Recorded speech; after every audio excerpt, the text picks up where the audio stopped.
말씀은 신약성경 히브리서 10장 38절 39절 말씀입니다. 신약성경 364쪽입니다. 37절부터 우리가 함께 읽겠습니다. 잠시 잠깐 후면 오시리가 오시리니 지체하지 아니하시리라. 나의 의인은 믿음으로 말미암아 살리라. 또한 뒤로 물러가면 내 마음이 그를 기뻐하지 아니하리라 하셨느니라. 우리는 뒤로 물러가 멸망할 자가 아니요 오직 영혼을 구원함에 이르는 믿음을 가진 자니라. 아멘.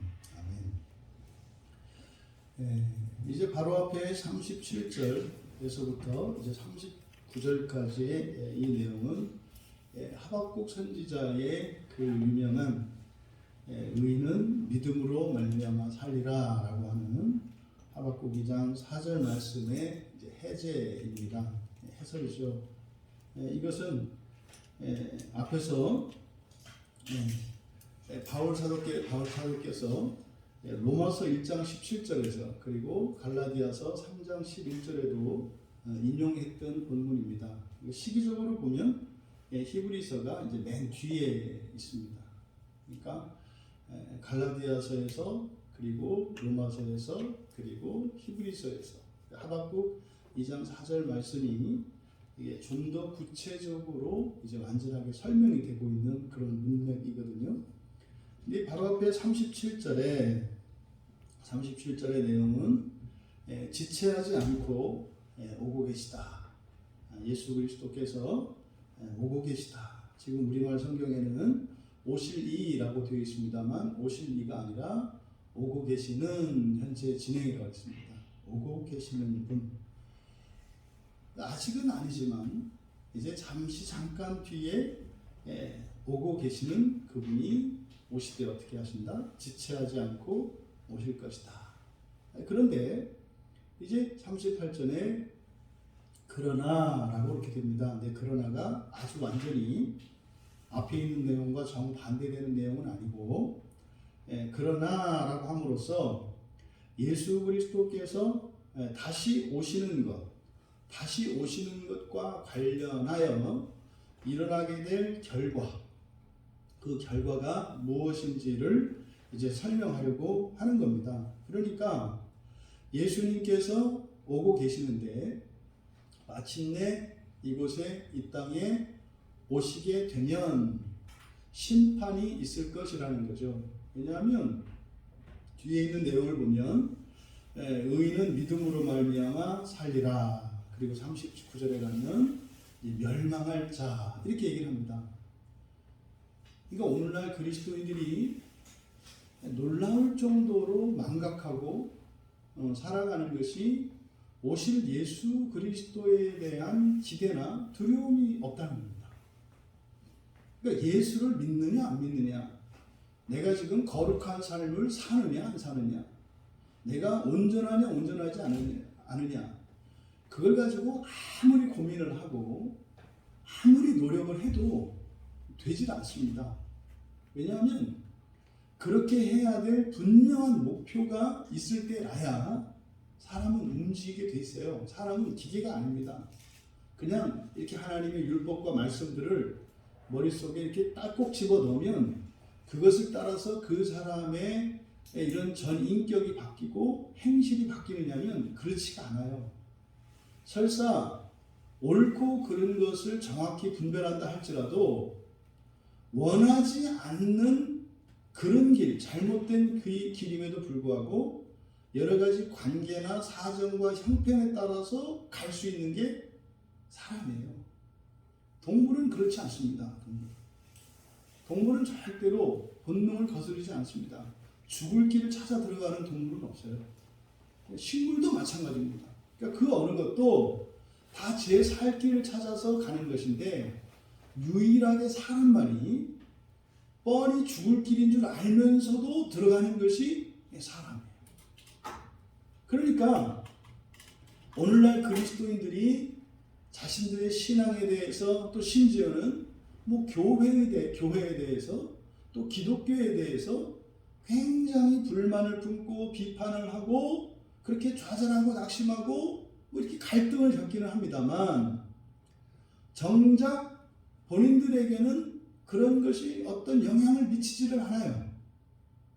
예배를 드려도 그렇고 아니면 누군가의 어떤 타락과 범죄를 봐도 그것이 전혀 자기에게는 어떤 의미로 받아들여지지 않아요.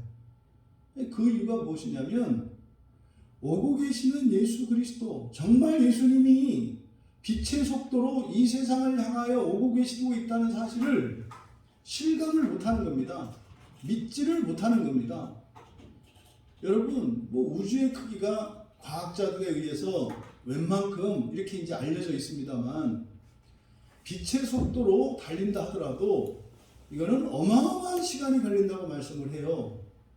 그러니까 우리가 알기로는 뭐 가장 빠른 시간이 빛의 속도니까, 왜냐하면 뭐 빛의 속도로 달리면은 뭐 이렇게 물질의 어떤 기본 분자 구조가 다 해체된다고 그러거든요. 뭐 그 이상의 속도가 있는지 모르겠습니다만 몸으로 낼 수 있는 최고의 속도가 우리들에게는 광속, 빛의 속도니까. 그러니까 최소한 예수님은요, 빛의 속도로 저 우주 너머에서 그 삼층천 하늘에서 이 세상을 향하여 오고 계실 거라는 거예요. 지금 오고 계신다는 거예요. 근데 그것이 우리에게 실감되지 않아요. 오고 계시는 예수님이. 더 나아가서 뭐 막연하게나마라도 뭐 언젠가는 예수님이 오실 것이다 이렇게 생각하는 사람조차도 그러면 예수님이 오시고 나면 어떤 일이 일어날 것인가에 대해서 모르고 있어요. 그것은 사실은 다분히 교회의 책임입니다. 너무나 많은 설교자들이 예수님이 오시고 난 뒤에 이런 핑크빛 전망을 이야기했어요. 사는 동안 당신이 예수를 믿고 세례를 받았다면 뭐 이렇게 형식적으로라도 교회 생활을 하고 예배를 드리고 이렇게 했다면 예수님이 오시면 그날 당신의 모든 소원을 성취해 주실 것입니다. 예수님만 오면 됩니다. 그래서 마치 그저 예수님이 오시면 모든 사람들을 동일하게 대할 것이라고 하는 성경과는 전혀 반대되는 그런 거짓된 가르침을 교인들에게 설교함으로써 누가 봐도 문제가 있는 자기 자신에 대해서 두려워하거나 괴로워하지 않고 그것을 개선하고 세워주고자 하는 그런 동기도 없고 실천도 없고 의욕도 없다는 말이에요. 그러니 뭐 기도가 되니 안 되니, 성경이 이해가 되니 안 되니, 설교가 길으니 짧으니, 여러분이 만약에 정말로 죽을 병에 걸렸다고 생각을 해보십시오. 예? 그 병을 고칠 수 있는 의사가 저 멀리 산다고 해서 이놈의 의사는 왜 이렇게 멀리 사는 거야? 이런 생각을 하겠어요? 거기 찾아갔더니 약을 한 주먹 주는데 뭐 이딴 의사는 뭐 약을 이렇게 많이 줘? 이러겠어요?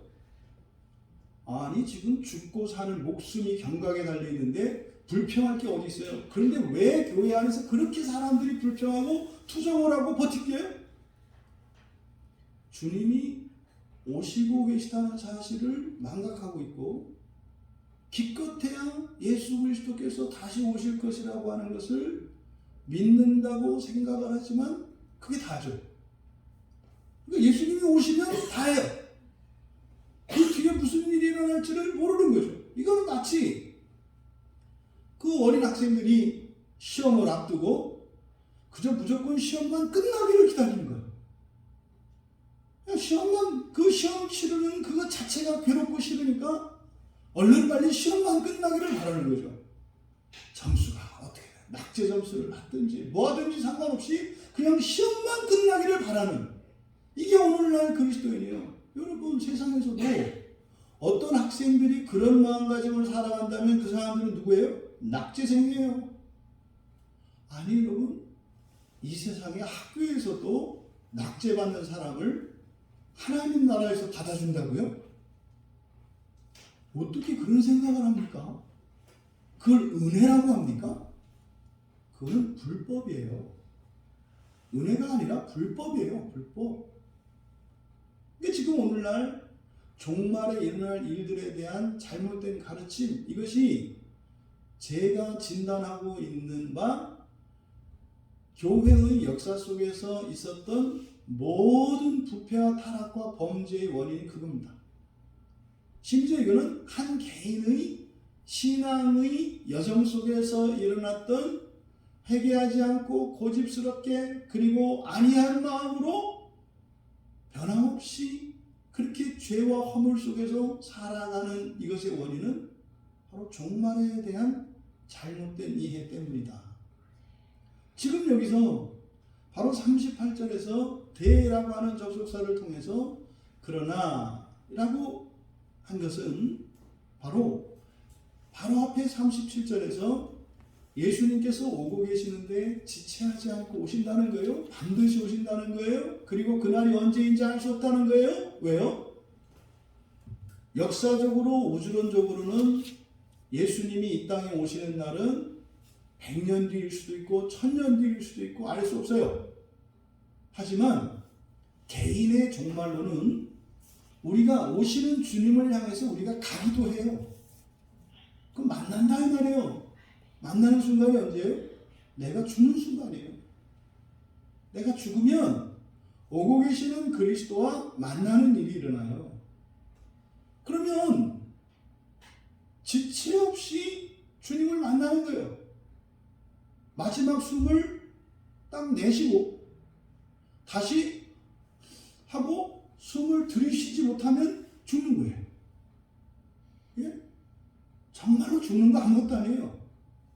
우리가 사는 동안 숨 쉬는 것을 별로 대수롭지 않게 여깁니다만 죽는다는 것은요, 후 하고 숨을 내셨다가 다시 들이쉬지 못하면 죽는 거예요. 그러면 그 즉시 오고 계시는 주님 앞으로 즉시 갑니다. 즉시 갑니다. 그런데 거기서는 어떤 일이 있다? 심판이 있다는 거예요. 심판이 있다는 거예요.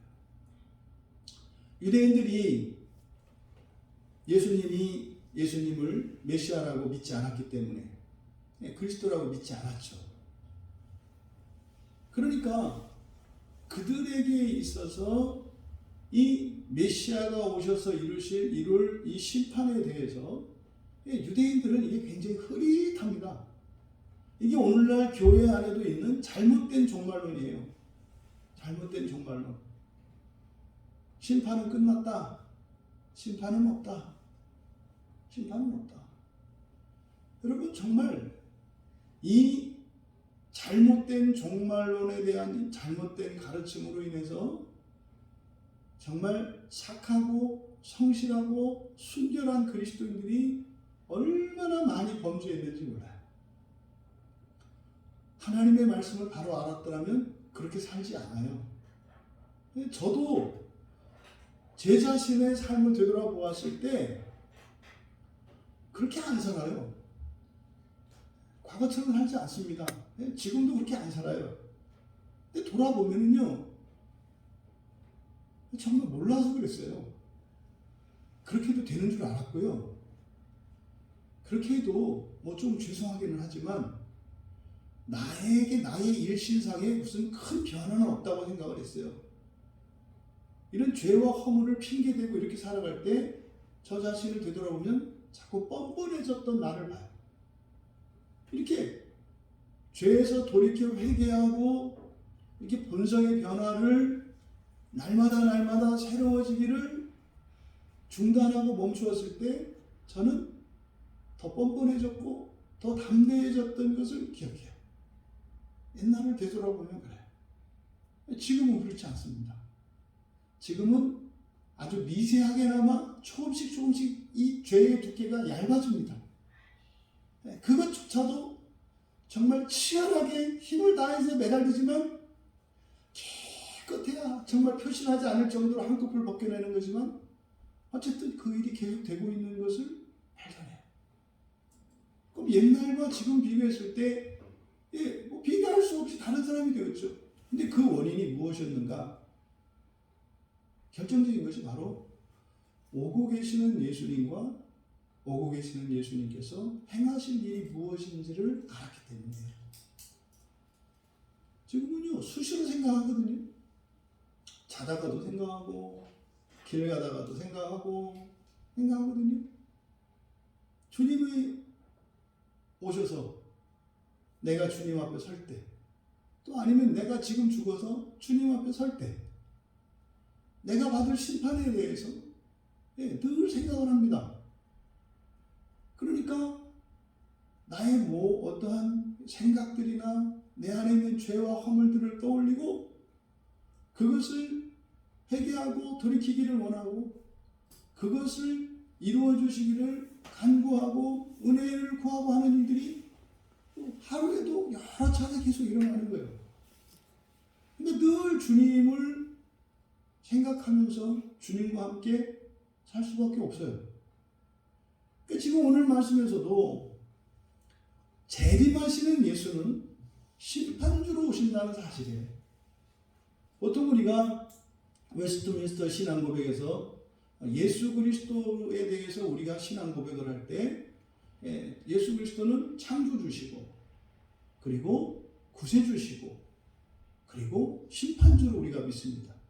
무슨 말이냐면 예수님이 이 세상을 창조하셨고 또 우리를 죄 가운데에서 영원한 멸망 가운데에서 구원하셨고 그리고 우리를 심판하신다는 것은요, 완전한 그 하나님 나라에 들어갈 자격이 있는가 없는가를 가늠하신다는 거예요.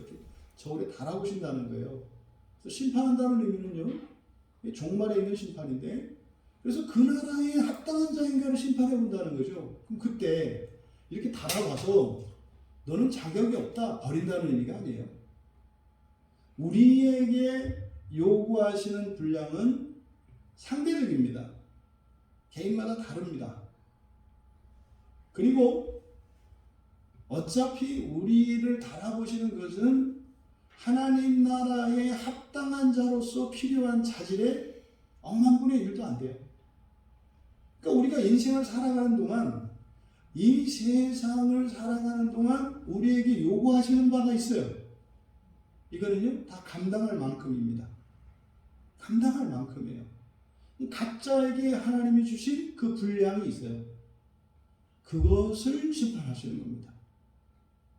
그리고 나머지는 주님께서 완성시켜 주시는 거죠. 그럼 우리에게 맡겨진 각자의 분량이 있어요. 이 분량에 모자란 사람과 모자라지 않는 사람을 가르는 겁니다. 그래서 이것은 그러면 그 분량이 모자란 사람들은 버리느냐? 그렇지가 않아요. 그러면 우리가 예수님의 심판에 대해서 성경의 가르침을 우리가 배워야 되는데, 예수님이 맨 처음 사람으로 이 땅에 오셨던 사건, 이것을 보통 성육신 사건이라고 합니다. 사람의 몸, 육신, 성 이루었다. 사람의 몸으로 오셨다.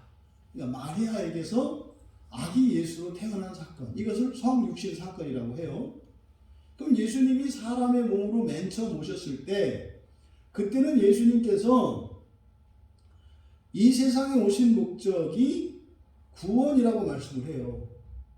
이 세상에 오신 목적이. 그래서 너희들을 심판으로 온 게 아니라 구원하러 왔다, 이렇게 얘기를 해요. 근데 성경에 그렇게만 말씀하는 것이 아니라요, 또 심판하러 오셨다고도 해요. 근데 대상이 달라요.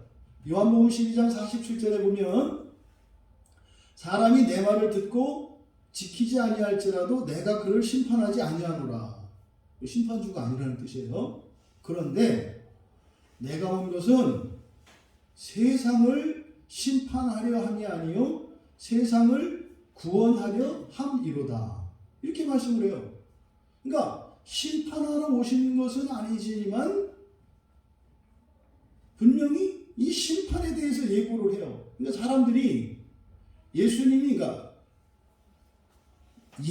오시는, 메시아가 오시는 사건은 사실은 무엇과 관계 있다는 거예요? 심판과 관계 있다는 거예요. 심판과 관계 있다. 그런데 처음 성육신을 하셔서 사람으로 오셨을 때 그것은 심판을 위해서가 아니라 구원을 위한 것이었다. 이렇게 분명하게 말씀을 합니다.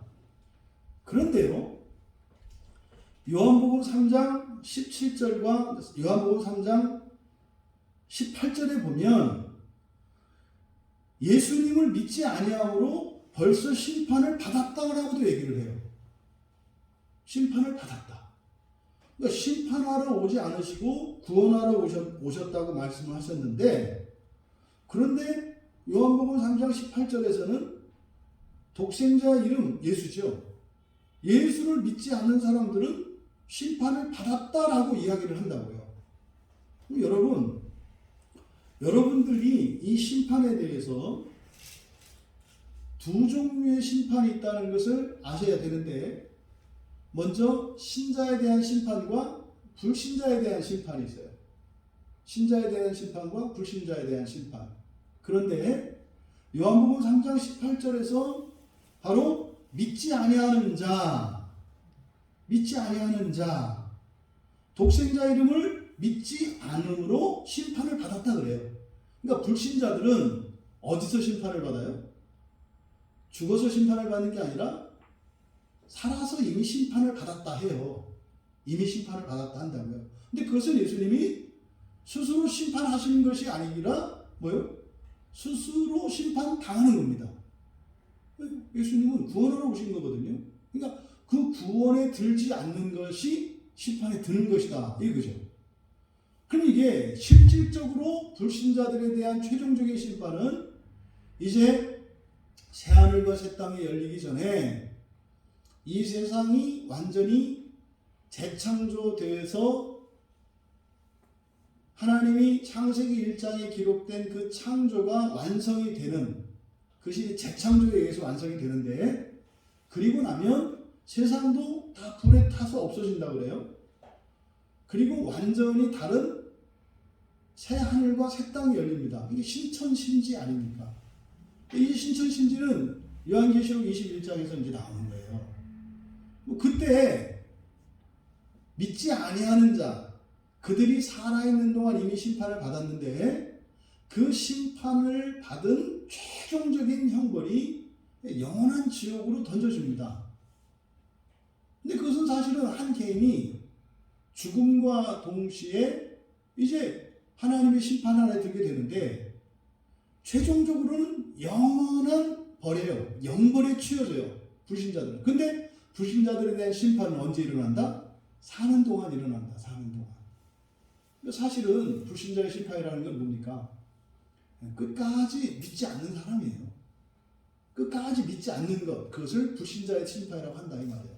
그러면 예수님께서 심판하신다라고 했을 때 그 심판한다라고 하는 이것은 무엇일까?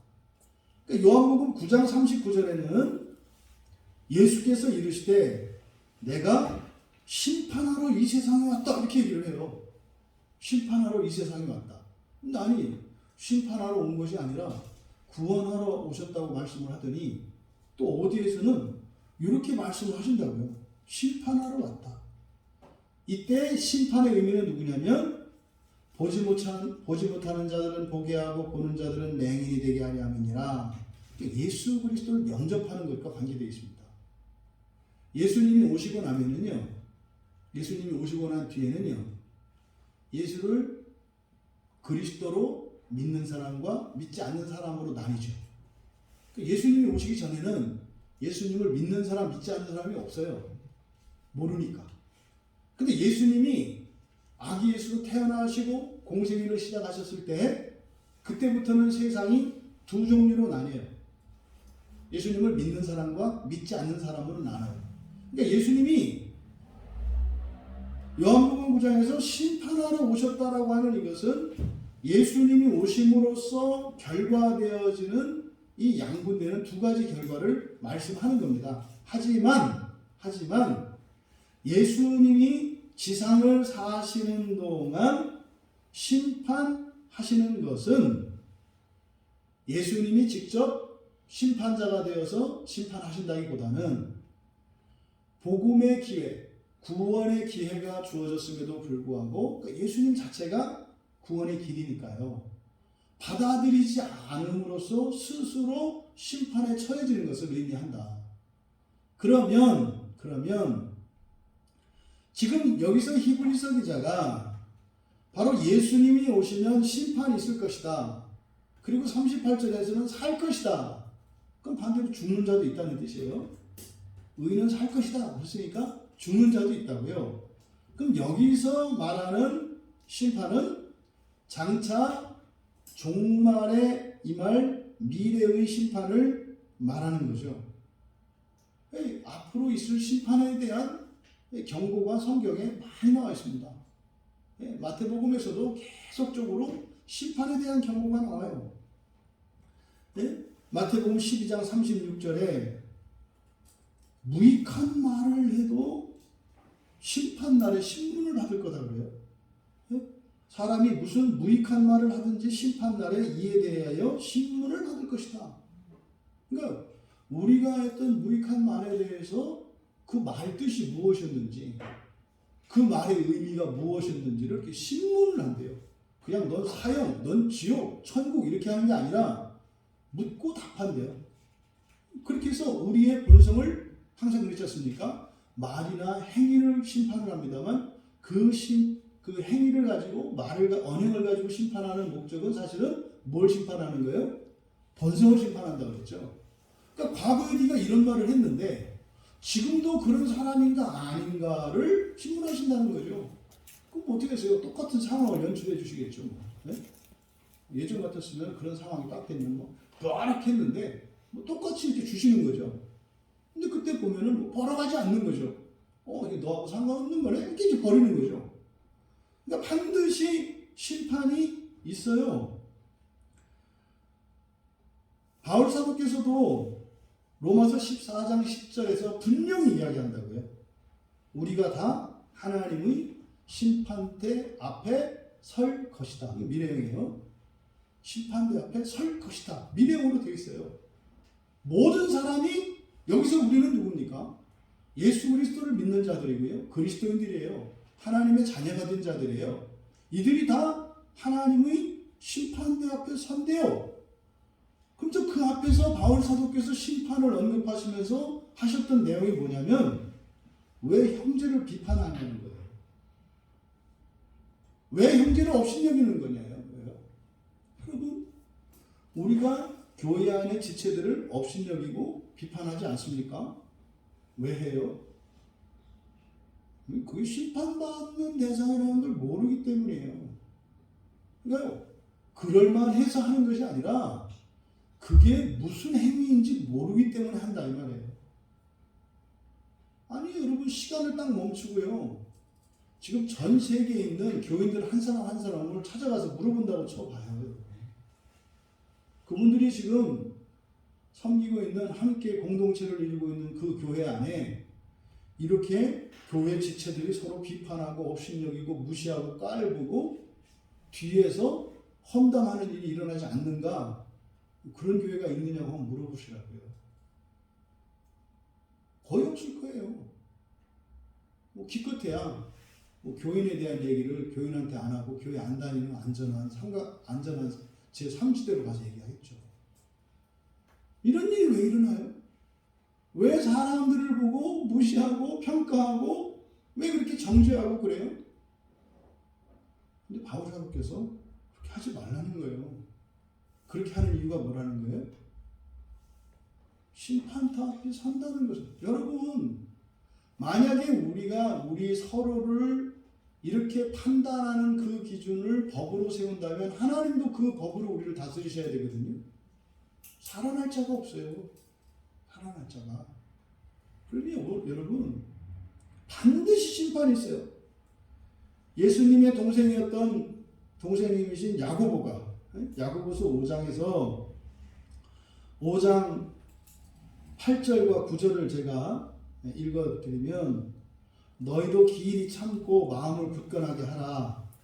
이 얘기가 왜 하셨냐면 주의 강림이 가까우니라 이렇게 하셨어요. 근데 거기서 끝나는 게 아니라 형제들아 서로 원망하지 마라.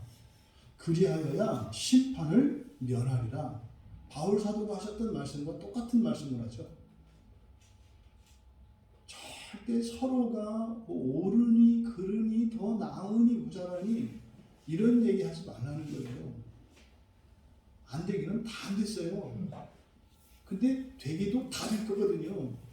그러니까 장차 우리가 될 그리스도를 바라보아야지 왜 안 된 서로를 보고 난리를 치냐 이 말이에요. 나는 왼팔이 없으면 당신은 오른팔이 없고 당신이 오른다리가 없으면 난 왼다리가 없을 건데 거기서 뭐 왼팔이 더 나으니 오른팔이 더 나니 오른발이 더 나니 왼발이 더 나니 이 병신도 이런 병신짓이 어딨어요. 절대로 우리가 그러지 말아야 될 일은 뭐예요? 그것은 믿음에 반하는 일이기 때문에 그래요.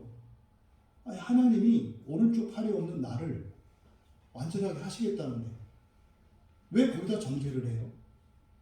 네? 그 소갈머리가 밴댕이 같은 나를 바다와 같이 하늘과 같이 넓은 마음으로 하나님이 나를 바꾸시겠다는데 왜 거기다 정죄를 해요? 왜? 믿음에 반하는 것이기 때문에. 우리들이 사람에 대해서 판단하는 이 모든 것은 하나님께서 우리를 하나님의 자녀를 삼으시고 완전한 신성을 가진 천사들조차도 흠모하는 그런 하나님의 완전한 자녀로 만드시겠다고 하시는 하나님의 그 약속의 말씀을 이거는 경멸하는 게 돼요.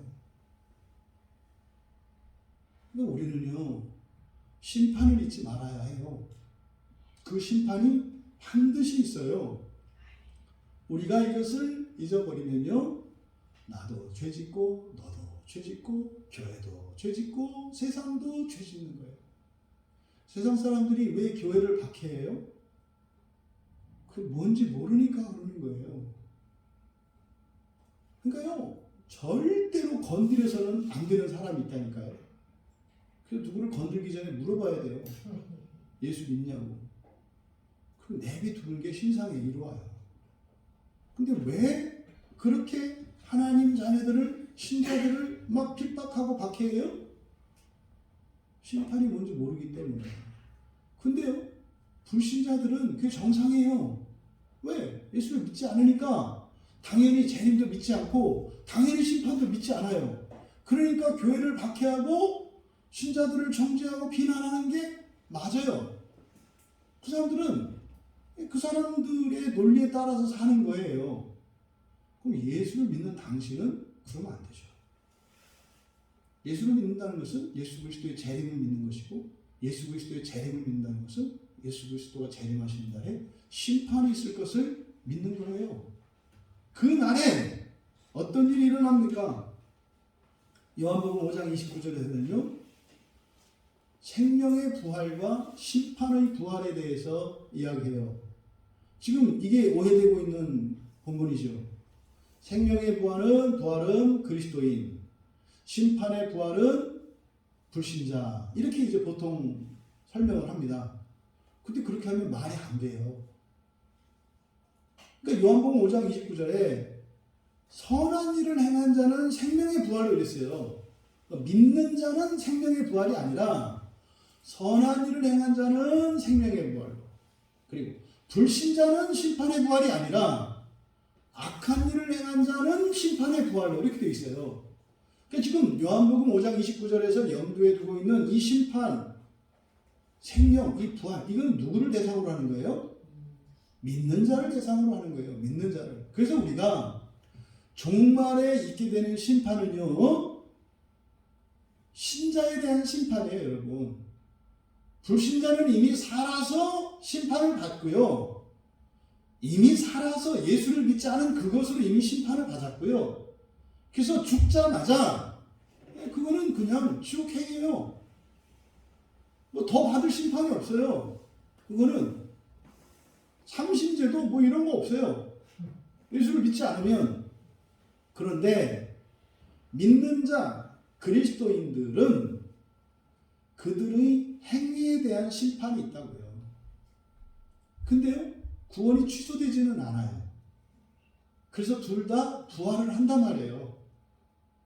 그래서 하나는 생명의 부활, 하나는 심판의 부활 이렇게 이야기를 해요. 여러분 마태복음 25장에 나오는 신랑을 맞으러 나갔던 열처녀 비유를 잘 아실 겁니다. 등불을 들고 나갔는데 그 중에 5은 기름을 가지고 왔고 그 중에 5은 이제 기름이 떨어져서 5은 들어가고 5은 못 들어가잖아요. 그때 미련하고 슬기 있다 얘기해요. 여러분 슬기 있는 자는 구원받고 미련한 자는 구원받지 않아요? 그렇지 않아요. 성문이 닫히면요 나머지 5 처녀는 성문 앞에서 밤새 덜덜덜 떨어야 돼요. 아침이면 성문이 열려요. 성문이 한번 닫히고 끝나는 게 아니라 아침은 열려요. 그리고 그 처녀들은 다 누구예요? 신부 친구들이에요. 신부 친구 중에서도 아주 친한 친구들이기 때문에 들러리로 온 친구들이에요. 그러면 기름 없다고 해서 신부한테 가서 쟤들 친구 끊어라 이렇게 해요? 말도 안 되는 거죠. 이게 바로 생명의 부활과 심판의 부활입니다. 또 이 생명의 부활에 참여하게 되면 이게 뭡니까? 흔히 말해서 생명의 부활이라는 것은 첫째 부활이에요. 이제 계시록으로 가면 마태복음 19장 28절에서 예수님께서 재림하시는 그날에 그러니까 세상이 새롭게 되어 인자가 자기 영광의 보좌에 앉을 때 이게 이제 재림하시고 재창조 때거든요. 그때 나를 따르는 너희도 12보좌에 앉아 이스라엘 12지파를 심판할 것이다. 첫째 부활에 참여하는 사람들은 주님과 함께 재창조하는 일에 직접 참여하고 또 심지어 그 민족들을 심판하는 일에 참여해요. 이것이 생명의 부활의 영광입니다. 그래서 이 생명의 부활에 참여하는 사람들은요 생명을 회복시키는 일에 기여하게 돼요. 온 우주에 있는 별이 하나님께서 맨 처음 창조하시고 우리들에게 보여주셨던 그 창조의 전형으로서의 에덴 동산 그와 같은 일이 하늘에 떠있는 모든 별들에게 이루어질 겁니다. 근데 그 일을요 창세기 1장 첫 창조에서는 하나님께서 말씀으로 창조하셨지만 그런데 재창조하는 그날에 재림 이후에 재창조가 이제 완성이 되기 시작하는데 그때 여러분이 하실 거예요. 순서 엉키지 않도록 창세기 1장에 창조의 순서를 잘 기록하시고 그거 잘못하시면 다시 하셔야 될 거예요. 했다가 다시 하고 했다가 다시 해야 되니까 이상하게 안 맞을 거예요. 그러니까 성경을 잘 알아두셨다가 이 다음에 창조하실 때 후회하지 마셔. 일 잘못 배워놓으면 고생할 수 있어요, 여러분. 그러니까 이 생명의 부활의 영광은 바로 그것이에요. 그러면 심판의 부활은 무엇인가? 심판의 부활. 예수님께서 마태복음 11장 21절과 24절에 심판 때에 두로와 시돈이 너희보다 견디기 쉬울 것이다. 이게 뭡니까? 구원받는 신자들에게도 심판 이후에 정말 그 멸망당한 두로와 시돈을 버금가는 그런 환난과 고통의 과정이 있다는 것을 경고해요. 이거는 여러분 절대 협박하거나 겁주는 게 아니죠. 그러니까 할 수도 있고 하지 않을 수도 있는데 말로만 겁주는 거 이런 게 협박이에요.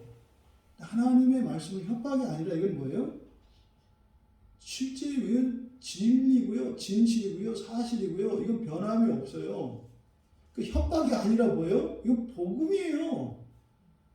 그렇게 가면 죽는다. 그러니까 어디 가면 안 된다는 거잖아요. 물어볼 필요 없어요. 진짜요? 얼마큼요? 이거 물어볼 필요가 없어요. 가지 않으면 돼요. 그리고 나서 문제가 발생하죠.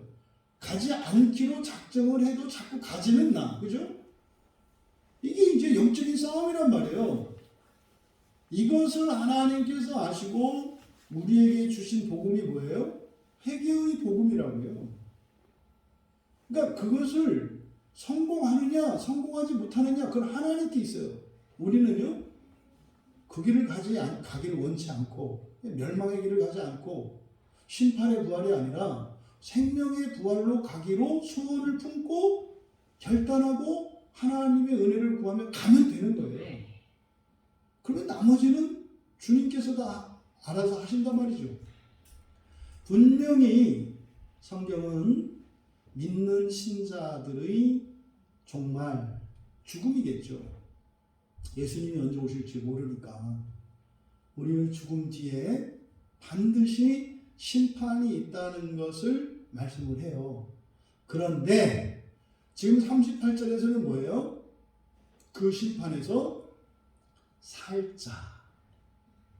그러니까 이 사람이 바로 생명의 부활에 참여하는 사람이겠죠.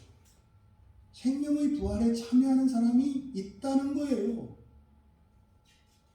그러면 지금 우리말 성경에 나의 의인은 믿음으로 말미암아 살리라 이렇게 되어 있는데, 이 말씀은 원래 하박국 2장 4절 말씀이라고 그랬어요.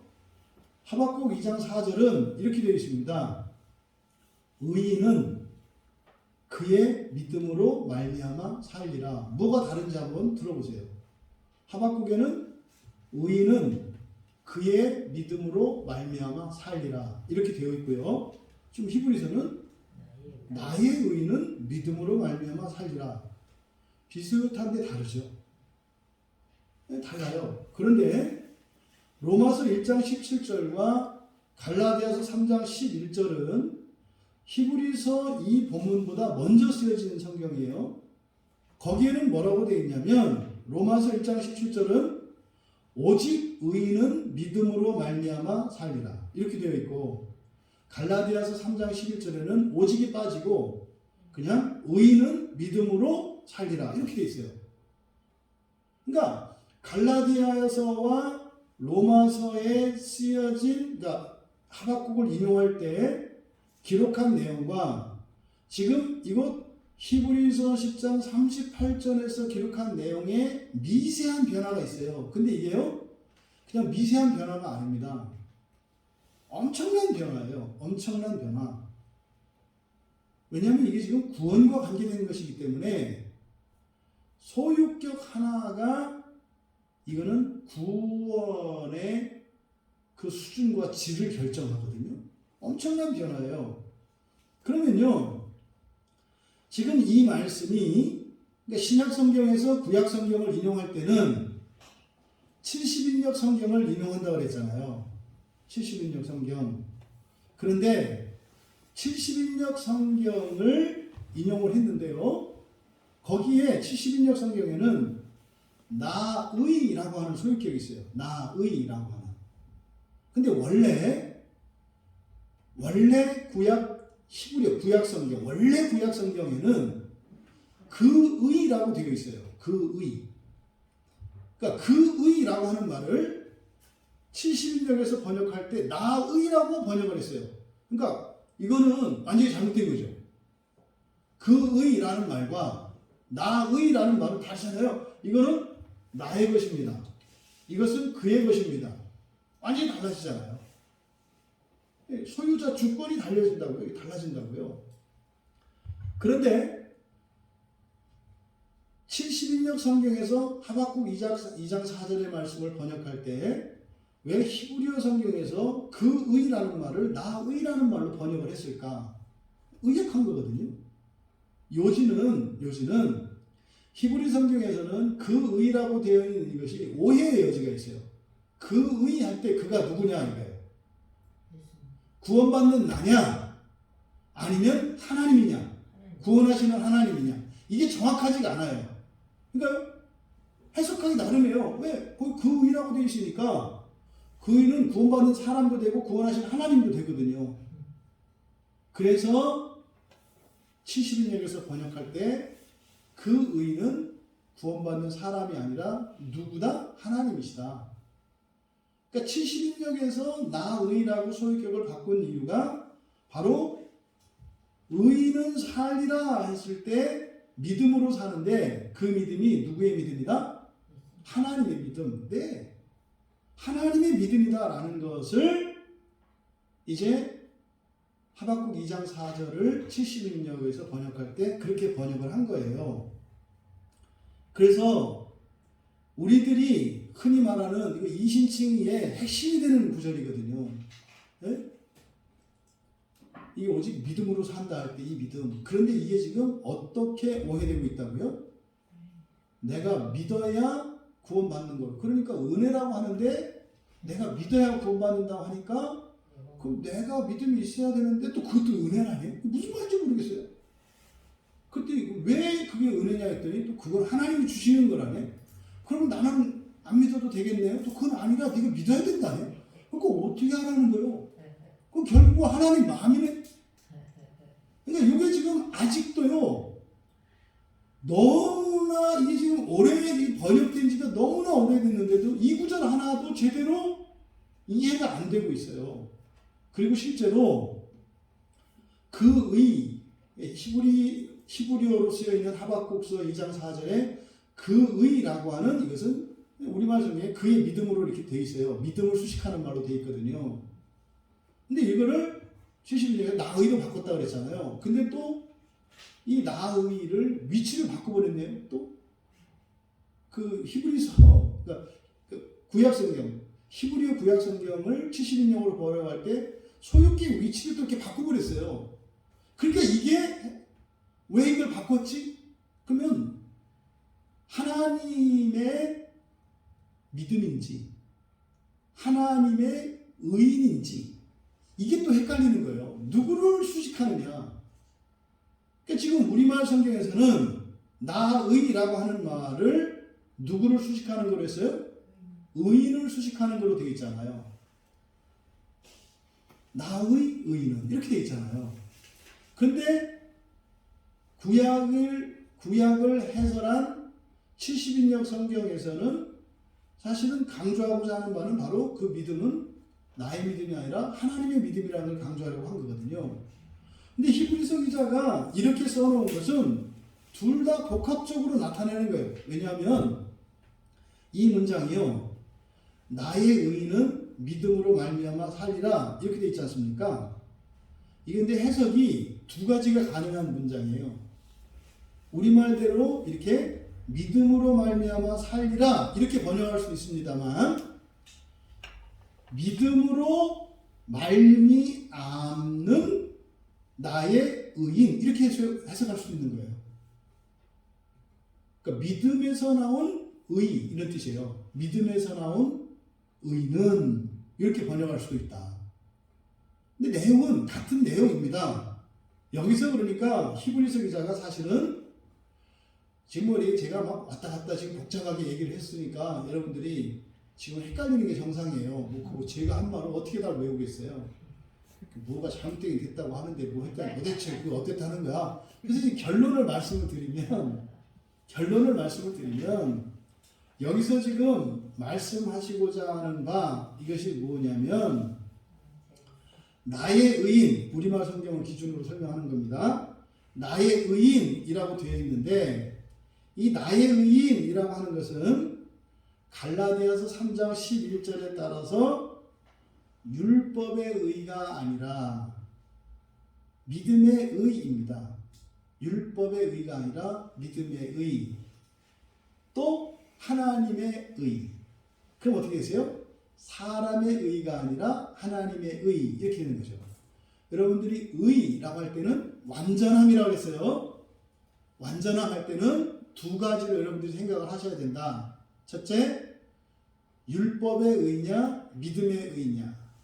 이것은 어떤 의미라고 했어요? 율법의 의는 사람의 의고 믿음의 의는 하나님의 의라고 그랬어요.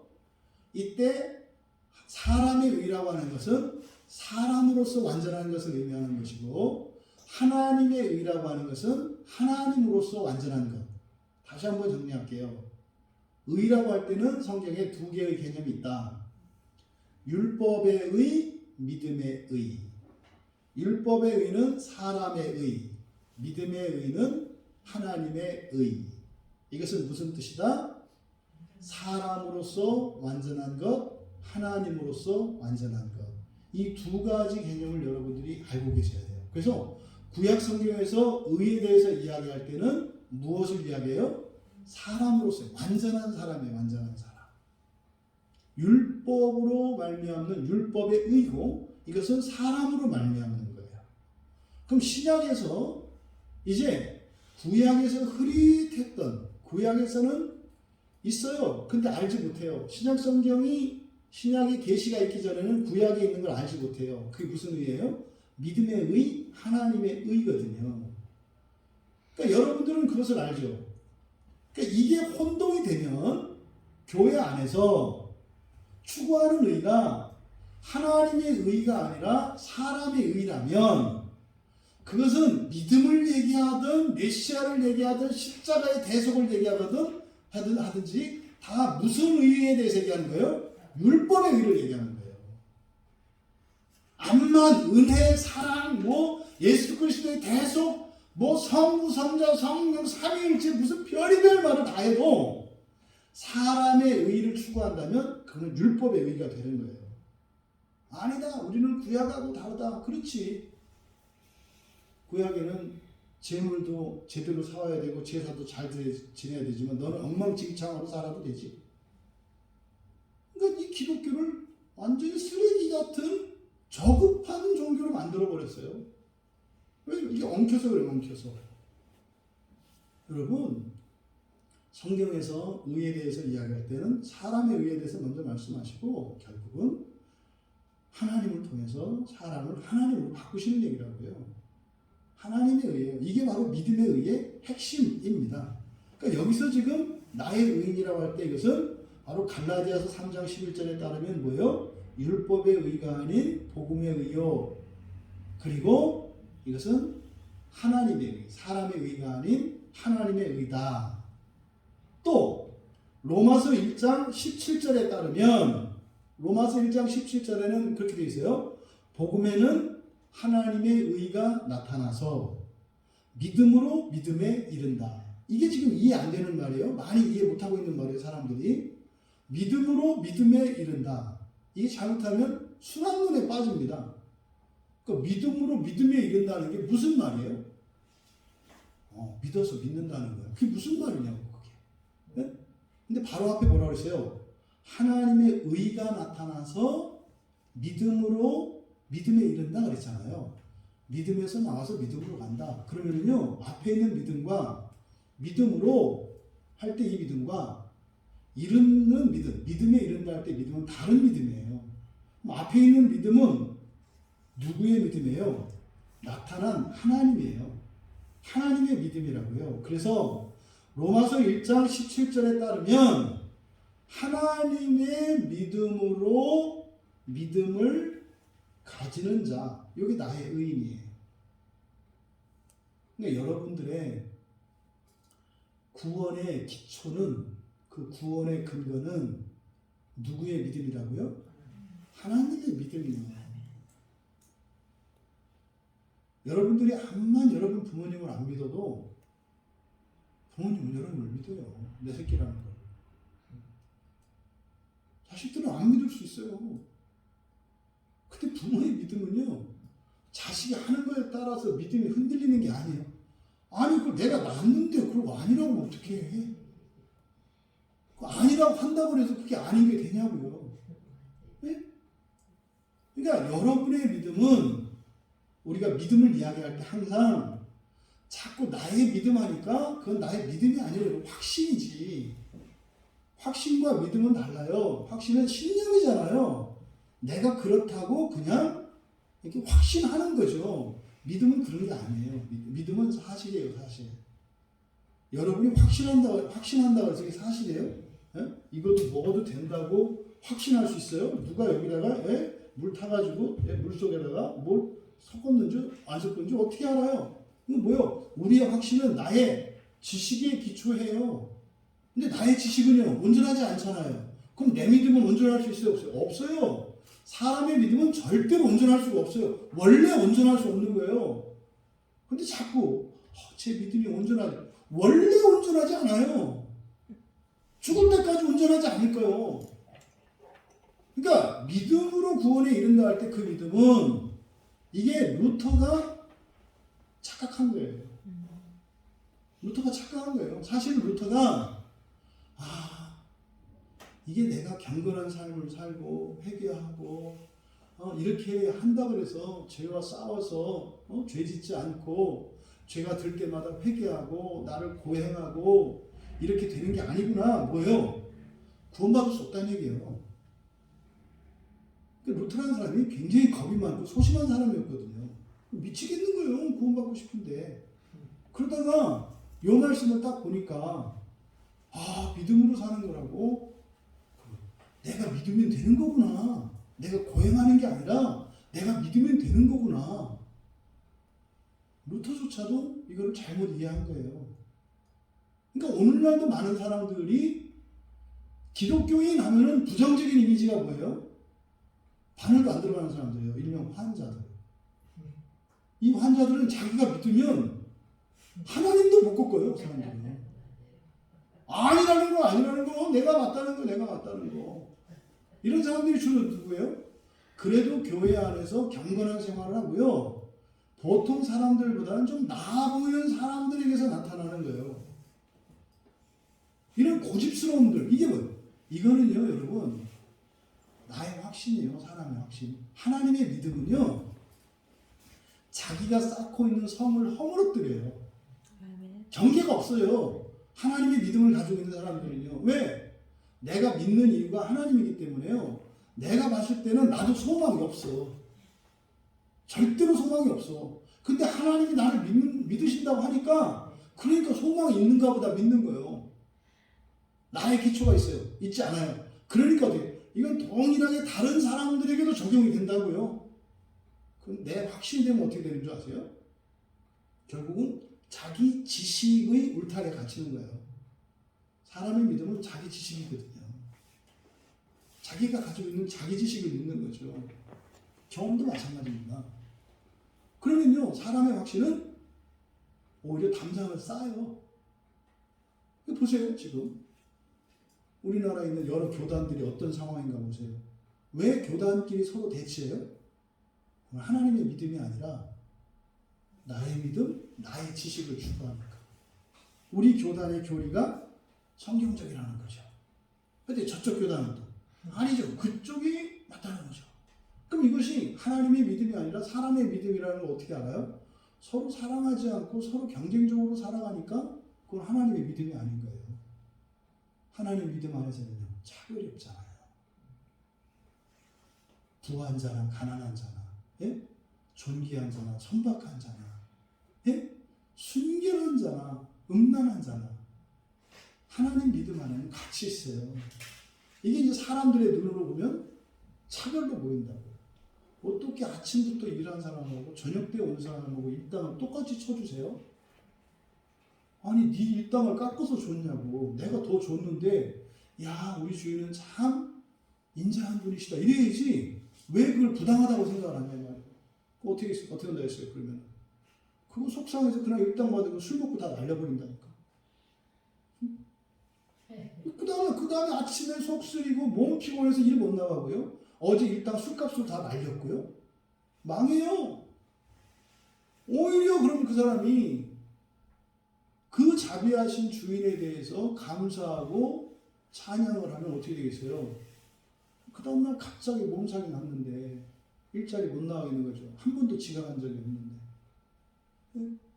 오후가 돼서 조금 걸을 힘이 돼서 턱 왔을 때 오히려 위로하시고 오늘 끼니 걱정하지 마라. 이랬으면 뭘 왔냐? 내일 와서 이야기하면 오늘 일단 어차피 줄 텐데. 이거죠. 이게 교회죠, 이게. 왜요? 이런 일이 왜 안 일어나요? 하나님의 믿음이 아니라 사람의 믿음이라고 생각하니까. 그러니까 이렇게 본다고요. 믿나 안 믿나? 교회 그렇게 안 나오는데 당신이 진짜 예수를 믿으세요? 뭐 이렇게 가는 거죠. 여러분, 이 나의 의는 믿음으로 말미암아 살리라 할 때 이 나의라고 하는 말이 원래 어디에 붙어 있었다? 믿음에 붙어 있었다.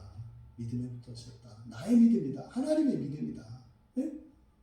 또 여기서 나의 의라고 하는 그 의는 사람의 의가 아니라 누구의 의다? 하나님의 의다. 하나님의 의. 그러니까 요약하면 뭐예요? 하나님 된 자들만 살 거고요. 그렇죠? 그리고 나의 믿음으로 말미암아서 의롭게 된 자들만 살 거예요. 근데 우리가 어떻게 해요? 푸득불 내가 한번 해보겠다는 거 아니에요? 내가 한번 해보겠다. 안 된다니까요. 안 된다니까요. 그러면 나의 의인 이제 그러면 하나님이 나를 믿어주셔서 나에게 믿음이 생겨나는 것을 말하는 거구나. 그러면요 이게 이제 현실적으로 그러면 어떻게 되는가? 여기서 나의 의인 또 하나님의 믿음으로 믿게 된 사람들, 첫째 부활에 참여할 사람들, 이런 사람들은요 어떤 일이 일어나느냐 사는 동안 반드시 율법을 행하게 되어 있어요. 반드시. 이게 로마서 2장 13절이에요. 하나님 앞에서는 율법을 듣는 자가 의인이 아니요. 이게 하나님의 의라고 하는 것이요. 이게 그냥 듣는 자가 아니고 누구다? 율법을 행하는 자. 율법을 행하는 자라야 의롭게 된다 이렇게 얘기를 해요. 그러니까 뭡니까? 너 행하는 거 보고 안 보고 이렇게 할 거야가 아니라 율법이라는 것은 왜 주신 거예요? 사람 되기 위해서 주신 게 아니라 무엇 되기 위해서 주신 거예요? 하나님 되기 위해서 주신 거다 이 말이에요. 이거를 구약의 유대인들이 못 받아들이는 거예요. 근데 여러분 생각해 보세요. 사람이 무엇을 해서 하나님 될 수 있습니까? 없죠. 그러니까 이건 약속이에요. 약속이에요. 율법을 행하면 네가 하나님 되고 싶다고 하는 신앙의 고백이니까 내가 가서 그렇게 해줄게 라고 하는 고백이에요. 그러니까 이걸 갖고 또 율법을 지킬 수 있다 없다 이거 갖고 싸워요. 그건 중요하지 않아요. 율법을 행하는 것 자체가 중요해요. 온전히 행하고 불완전하게 행하는 게 아니라 율법을 하나님 되도록 은혜의 방편으로 주신 것이 율법인 것을 믿고 그것을 행하려고 하는 자, 행하는 자는 뭐예요? 행하려고 하는 거, 행하려고 하는 거. 율법을 따라 살고 싶고 그렇게 하려고 하는 거. 그때 하나님이 우리를 하나님 되게 하세요. 주일 예배를 여러분들이 나오시려고 할 때, 이 험난한 세상에 진짜 여러분 어떻게 보면 복받은 시대예요. 그리스도인들에게 복받은 시대예요. 왜요? 교회 나가는 일이 하나도 어렵지 않고 교회 나가는 일이 사람들로부터 인정받고 이러면은요 진짜로 구원을 위해서 교회를 나가는 건지 사람들의 평판을 위해서 교회 나가는 건지 몰라요. 스리랑카 옛날에 영국 치하 있을 때 영국이 지배할 때 그 나라 종교조사하면 70%가 기독교였어요. 70%가 호구조사하면 당신 종교가 뭐요? 그럼 시험 보거나 취직할 때 왜 주인들이 다 영국 사람들이니까요. 나 불교 신자입니다. 나 기독교 신자입니다. 그럼 기독교 신자를 이왕이면 쓰죠 당연히. 그러니까 이 사람들이 어떻게 해요? 다 기독교 신자라고 하는 거예요. 너 어디 교회 다니니? 나 어느 교회 다닙니다. 다 기독교 신자인데 사실은 이 사람들이 예수를 믿는 사람들이 아니죠. 네? 그렇게 쓰면 취업할 수 있다고 믿는 사람들이죠. 그래서 영국이 딱 철수하고 나니까요. 70%에서 1%도 안 돼요. 그러니까 여러분 지금 코로나 때문에 막 교회 못 나가게 하고 이런 분위기가요. 교인들한테는 진짜 좋은 기회예요. 내 믿음을 내 신앙을 달아볼 수 있는 기회. 이런 환란이 왔을 때나 내 신앙을 달아봐요. 그러니까 지금 주변에 눈총을 받고 따가운 눈총을 받으면서 여러분들이 더더군다나 여러분들 환자들 아닙니까? 금요일 밤 나면 여러분 무조건 환자예요. 아시죠? 요즘에는 주일 예배만 가도 환자인데 금요일날 밤에 나왔다? 근데 엊그저께 수요일날도 나왔었다고? 이거는 완전히 중증이지. 이게 격리대상이에요. 격리대상. 여러분들 이런 환란이 있기 때문에 오히려 나의 신앙을 점검해 볼 수가 있어요. 예비 시험 보는 거잖아요. 얼마나 좋아요. 이 땅에 한국 기독교인들 중에 예배의 자리를 몇 달 동안 심지어는 1년 넘게 떠난 여러분, 당신은 분명히 지옥에 있어요. 지금 분명히 지옥으로 살고 있을 거고요. 당신은 지금 죽으면 안 돼요. 당신은 반드시 지옥 가요. 반드시 지옥 가요. 반드시. 여러분들이 예배를 지킨다, 이거는 예배를 무조건 드려야 한다, 이런 거 아니에요. 안 드려도 돼요. 근데 지금은요, 이 상황에서 여러분들이 예배를 지켰다면 여러분들은 분명히 첫째 부활의 소망 안에 있는 게 틀림없어요. 근데 이게 지금 코로나 덕분에 알게 된 거 아니에요. 이런 상황이 안 왔으면 몰라요. 여러분, 이렇게 율법을 행하는 일이 율법을 행하는 것이 하나님 되기 위한 하나님께서 베풀어 주신 은혜의 수단이라는 것을 아시고, 구약의 사람들은 온전한 사람 되기 위하여 율법을 지키려고 했어요. 그러니까 행위로만 지키면 되죠. 했잖아요. 하라는 대로. 근데 우리는 율법을 행위로 지키는 게 중요한 것이 아니라 사실은 그것을 율법으로 만드신 하나님의 성품에 참여하고자 하는 거죠. 그 사실은 자연스러운 우리들의 판단과 감정과 그런 결단이 될 때가 옵니다. 그게 언제요? 부활이죠. 그리고 이제 뒤에 가서 또한, 그러니까 이제 예수님이 오시고 난 뒤에 이렇게 살아날 자들이 있다. 첫째 부활에 참여할 자들이 있다. 그 다음에 또한 뒤로 물러가면 이렇게 돼 있어요. 내 마음이 그를 기뻐하지 아니하리라. 여기서요, 이제 하박국 2장 4절의 전반절에 보면 보라 그의 마음은 교만하며 그 속에 정직하지 못하나, 이렇게 돼 있어요. 그러니까 의인과 대조되는 마음이 교만하고 정직하지 못한 자에 대한 진술이 나오거든요. 근데 지금 여기서는 이거를 거꾸로 순서를 바꾼 거죠.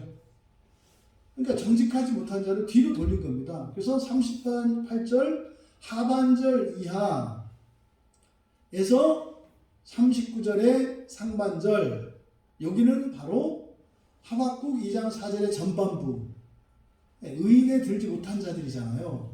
그들을 여기서 이렇게 설명을 하고 있는 거예요. 그러면 하박국 선지자는 교만하고 정직하지 못한 자라고 설명을 했는데, 이것을 히브리서 기자는 뒤로 물러가는 자라고 설명을 했어요. 그럼 여기서요, 뒤로 물러간다라고 하는 말이 휘포스텔로라는 말이거든요. 휘포스텔로. 그 휘포스텔로라고 하는 것은, 휘포는 뭐뭐 아래예요, 이렇게. 그럼 스텔로는 끌려가는 거거든요. 이게 아래로 끌려 들어가는 거. 근데 이게 움츠러드는 거. 음메기주어예요. 네? 음메기주어. 이렇게 쪼그라드는 거. 이게 휘포스텔로예요. 그러니까 여기서 뒤로 물러간다라고 하는 거는요, 교회를 떠나가고, 종교를 바꾸고 이런 얘기가 아니에요. 여전히 신자예요, 신자. 그런데 이 휘포스텔로 뒤로 물러간다라고 하는 이것은 우리가 담대하지 못한 거고요. 우리의 신앙을 감추는 거고요. 세상 눈치를 보는 거고요. 쪼그라드는 걸 말해요. 쪼그라드는 거를. 이 단어가요, 사도행전 20장 20절과 27절에 거리끼다라고 번역되어 있어요. 거리끼다. 그러니까 뭐예요? 교회 나오는 게 찜찜해지는 거예요. 자꾸 눈치 봐지는 거예요. 그래서 교회 들어올 때 좌우를 살피고, 내가 교회 가는 걸 누가 보는 사람 없나, 이렇게 해서 현관문 앞에서 얼른 빨리 들어와가지고 계단을 천천히 오는, 이런 게 지금 물러가는 때도요. 또 나갈 때도 딱 이렇게 가다 계단으로 창문 밑으로 이렇게 보면서 사람이 있나 없나 하고 탁 나가가지고 안 온 것처럼, 그래서 얼른 옆에 있는 맥주집 창문 밑으로 딱 들어가서 마치 맥주집에서 나오는 것처럼 이런 행동이에요. 그래서 너 교회가 얘 아니야, 얘 아니야. 이런 게 지금 물러서는 거예요.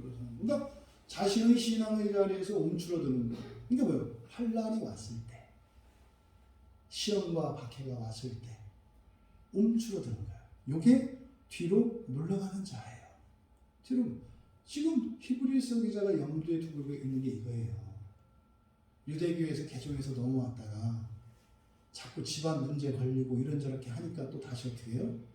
다시 뭐 할례를 받으려고 하고, 또 안식일을 지키려고 하고, 뭐 율법을 그 구약의 다시 유대인들의 전통을 따라서 가려고 하고 하는 일이 아니 더 한다 그래서 문제될 거 없을 것 같잖아요. 이렇게 신앙에서 흔들리고 있는 상태거든요. 그러니까 여기서 지금 뒤로 물러간다는 것은 딱 오늘날 코로나 상황에서 평소와 다르게 자기가 기독교인이라고 하는 사실을 숨기려고 하고 눈치 보고 하는 이걸 말하는 거예요. 그러면 내 마음이 그를 기뻐하지 아니하리라고 했어요. 여기서 기뻐하다 유도케요라는 말이거든요. 유도케요. 근데 이 기뻐하다는 말이 그냥 우리가 즐거워하는 게 아니에요. 마음을 즐겁게 하는 그게 아니라 유도케요라고 하는 것은 도케요 그러니까 시험에서 합격이거든요. 그럼 이 단어가 어디에 사용되느냐? 예수님이 침례를 받으셨을 때 하늘에서 하나님의 음성이 들리죠. 너는 내 사랑하는 아들이라 그러고 내가 너를 기뻐하노라 그래요. 그러니까 이 기뻐하다가 그때 사용된 말이에요. 예수님에게 사용된 말이라고요. 예? 그러니까 이게 보통 말이 아니에요. 이 기뻐한다라고 하는 말은. 이 기뻐하다라고 하는 이것은 온전한 상태를 나타내는 거예요. 온전한 상태. 그러니까요. 무슨 의미입니까? 뒤로 물러나면 내 마음이 그를 기뻐하지 않는다. 어떤 환난을 만났다고 해서 어떤 핍박이나 박해를 받았다 그래서 신앙이 쪼그라든다면 합격이다 불합격이다? 불합격이라는 얘기예요.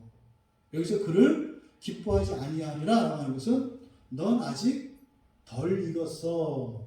어떻게 해요? 다시 압력밥솥에 들어가서 좀 뜸 좀 들어.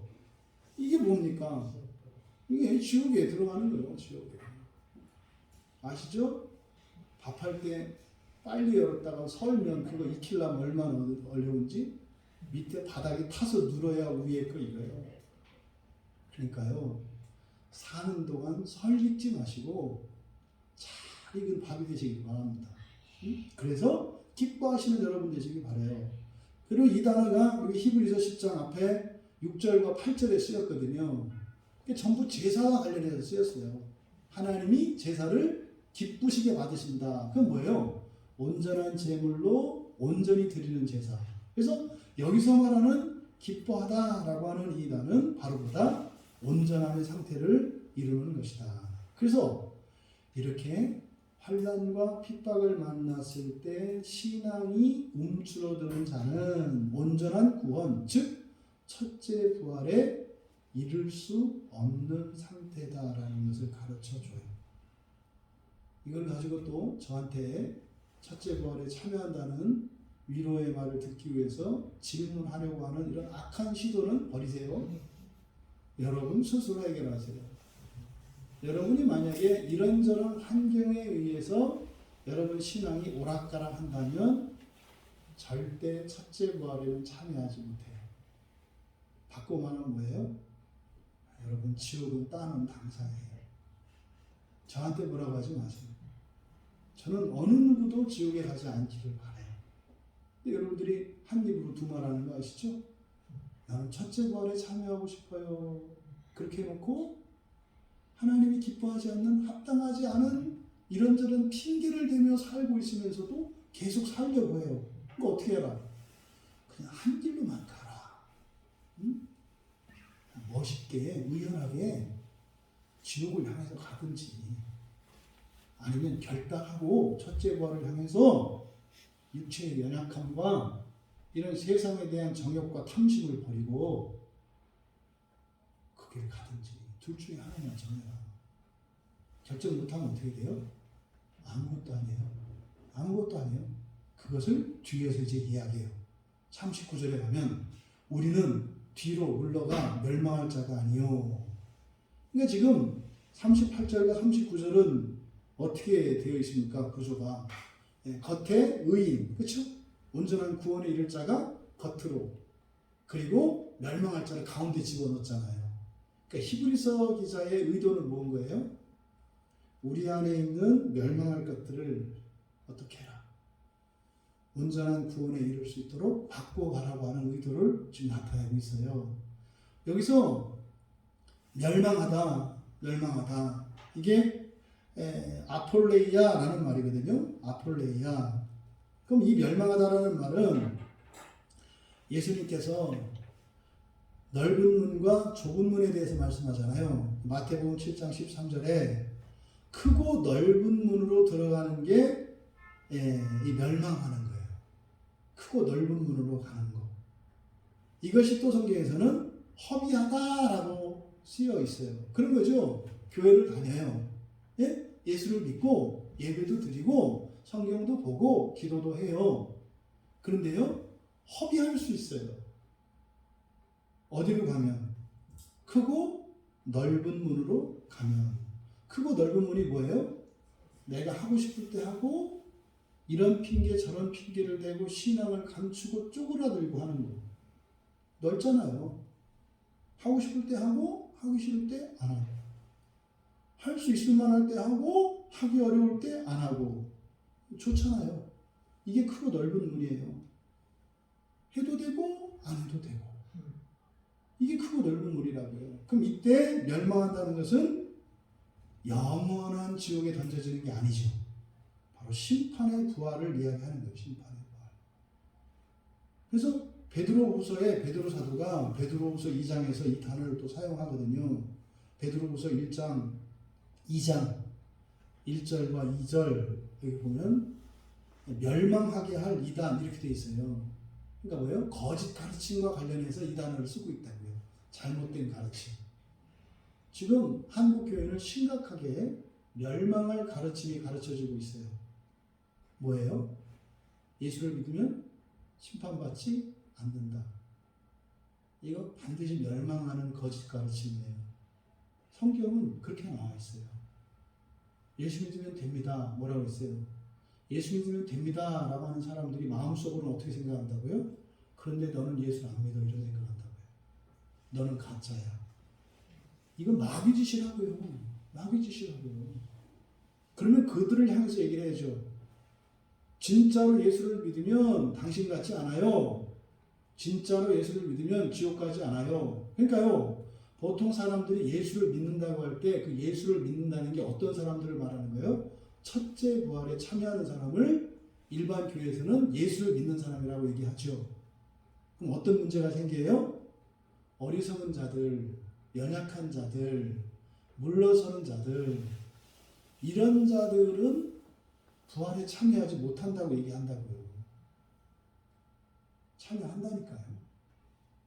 지옥에 들어갔다 참여한다니까요. 이것이 지금 멸망하게 하는 가르침이에요. 이게 예수님께서 마태복음 23장에서 바리새인이나 서기관들에게 뭐라 그랬어요? 천국문을 닫아버리고 가로막는 자라고 했잖아요. 그 사람들이 한 얘기는요, 다 구약의 율법에 대해서 얘기를 했어요. 그런데 지옥으로 이끈다 그래요. 그게 뭡니까? 바로 멸망의 길인 거죠. 버려지는 게 아니에요. 여러분, 하지만 우리는 뒤로 물러가 멸망할 자가 아니요, 우리가 강조되어 있어요. 우리가 잘 쓰지 않는 주어고요. 1인칭 주어는 잘 쓰지 않아요. 원래 우리는. 그리고 쓰더라도 원래 뒤에 써야 되는데 문장의 맨 앞으로 꺼내서 우리를 강조하고 있어요. 39절에서 우리는 여러분, 광약교회 교인 우리는 절대 멸망할 자가 아니에요. 지옥에 갔다 부활에 참여할 자들이 아니에요. 반드시 첫째 부활에 참여해야 돼요. 그것을 뭐라고요?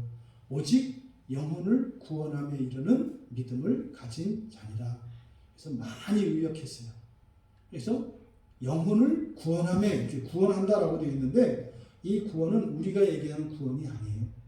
여기는 페리포이에시스, 이건 보존이라는 뜻이에요. 보존, 획득이라는 뜻이에요. 그리고 영혼이 아니라 이거는 푸시케 생명이에요. 생명, 목숨. 이게 육체의 목숨을 뜻한다 그랬잖아요. 그러니까 영혼의 구원함이 아니라 목숨을 보존하는 거예요. 목숨을 보존하게 되는 믿음을 가진 자. 무슨 얘기인지 아시겠죠? 목숨을 보존한다는 게 무슨 말입니까? 원래 푸시케는 죽는다고 그랬잖아요. 예수님도 그래서 버린다고 그랬잖아요. 근데 보존한대요. 죽었다 살아나는 걸 말하는 거죠. 죽었다 살아나는 것, 부활을 말하는 거죠. 보세요.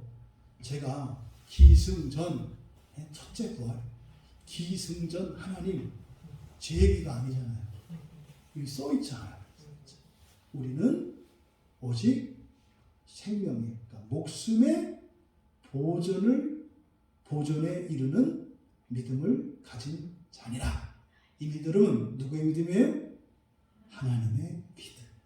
하나님의 믿음. 우리가 할 일은 뭐예요? 그 믿음을 거부하지 않는 거예요. 믿음을 거부하지 않는 게 뭐예요? 이 본문 안에서는 물러서지 않는 거예요.